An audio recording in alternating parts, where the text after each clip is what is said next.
नमस्कार.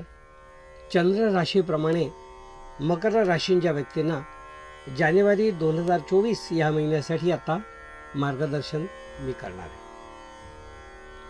मकर राशींच्या व्यक्तींना हा महिना संमिश्र फलं देणारा असा महिना म्हणता येईल. संमिश्र फलं देणारा याचा अर्थ चांगले आणि वाईट दोन्ही फलं या महिन्यात दिसून येतात. वाईट म्हणजे अनुकूल नसणारी आणि चांगलं म्हणजे अनुकूल असणारी, एवढाच फरक आपण या ठिकाणी ध्यानात घेऊया. उदाहरणार्थ, तुम्ही एखादी गोष्ट या महिन्यात होईल असं गृहीत धरलेलं असेल आणि ते जर झाली नाही तर तुमचं मन खट्टू होईल आणि जर झाली तर तुम्हाला आनंद होईल.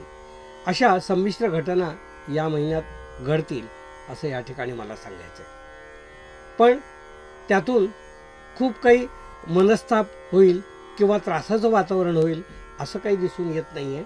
त्याच्यावर तुम्हाला पर्याय आहे, त्यातून तुम्हाला बाहेरही पडता येईल. या महिन्यामध्ये प्रकृतीबद्दल मी असं सांगेन की थोडासा प्रकृतीबद्दल मधल्या काळामध्ये, म्हणजे या महिन्याच्या मधल्या कालावधीमध्ये थोडा त्रास दिसून येतो. त्यामध्ये जर प्रवास टाळता आला तर अतिशय उत्तम. प्रवास जर केलाच नाही मध्यकालात तर तुम्हाला हा त्रास आपोआप टळला जाईल. प्रवासामध्ये चोरीमारी होणे, काहीतरी फायनान्शियल लॉस होणे असंही ग्रहमान या महिन्यात दिसून येत आहे. ते टाळण्यासाठी तुम्ही शक्यतो प्रवास टाळावा, कारण त्यामध्ये जो काही त्रास होतो, नुकसान होतं, ते भरून यायला वेळ लागतो आणि मनस्ताप होतो तो वेगळा. बाकी पूर्वार्धामध्ये तुम्हाला काही गोष्टी अनुकूल नाही आहेत, पण त्याच उत्तरार्धात त्या अनुकूल आहेत. म्हणजे एकदा प्रयत्न करून बघा, जर समजा होत नाही असं वाटलं तर 15 दिवस ते कार्य पुढे ढकला, म्हणजे ते होऊन जाईल.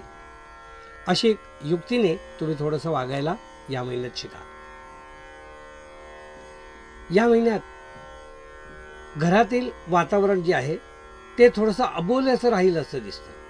म्हणजे तुमच्यावर काही कारणांनी अबोला कोणीतरी घरातले लोक धरू शकतात, किंवा अबोल्यातून, त्यांच्या अबोल्यातून तुम्ही काहीतरी योग्य संदेश घ्या. कारण एखादी गोष्ट पटली नाही आहे तर न सांगण्याकडे त्यांचा कल राहील. तर नेमकं हे प्रसंग आणि या गोष्टी जाणून घ्या आणि त्याच्याप्रमाणे सोल्युशन तुम्ही काढा असं मला या ठिकाणी तुम्हाला सांगायचं. मकर राशींच्या व्यक्तींना मी असं सांगू इच्छितो की या महिन्यामध्ये नवीन संधी जर उद्योगाच्या तुम्हाला आल्या तर त्या तुम्ही निश्चित पडताळून बघा.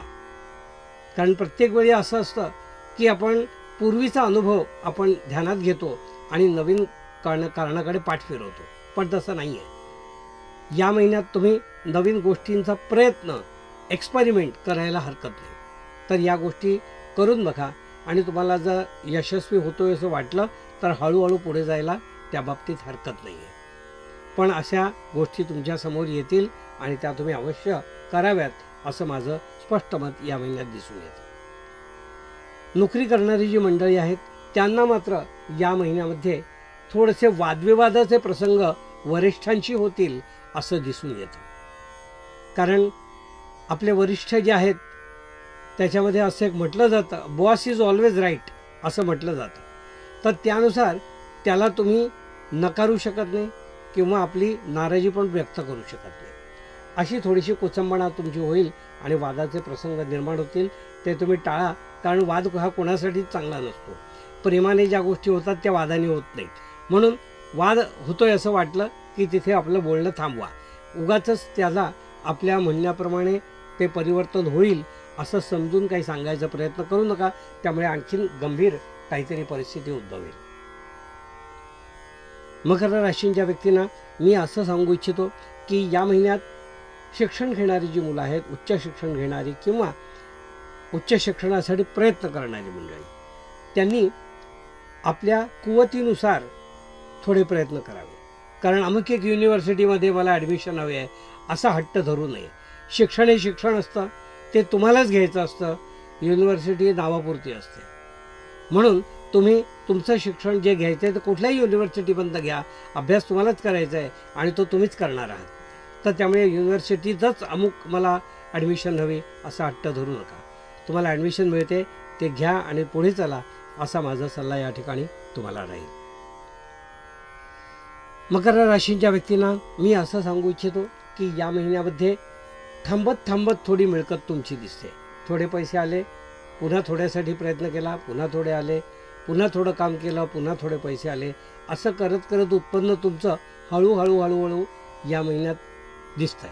पण उत्पन्न आहे आणि ते मिळणार आणि त्यामध्ये तुम्हाला त्याची फलप्राप्ती आणि यशसुद्धा निश्चित होणार. घाबरून जायचं काही कारण नाही आहे. तुम्ही जे काही फायनल गोल ठरवला आहे आर्थिक, तो तुम्हाला या महिन्यात प्राप्त होणार, पण हळूहळू टप्प्याटप्प्याने होईल, एकदम एका ग्लान्समध्ये होणार नाही. मकर राशीच्या व्यक्तींना मी असं सांगू इच्छितो की या महिन्यामध्ये कलाकार मंडळींनी थोडंसं स्पर्धा मात्र करू नका.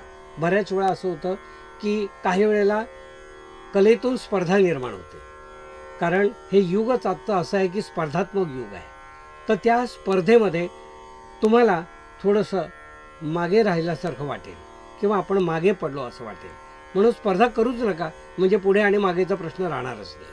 असा सल्ला या ठिकाणी मी तुम्हाला देऊ इच्छितो. मकर राशीच्या व्यक्तींनी रोज या महिन्यामध्ये शिवमहिम्न वाचा किंवा आपल्या श्रद्धा चॅनलवर अव्हेलेबल आहे ते शिवमहिम्न निदान ऐकण्याचा तरी शांतपणे रोज एकदा प्रयत्न करा.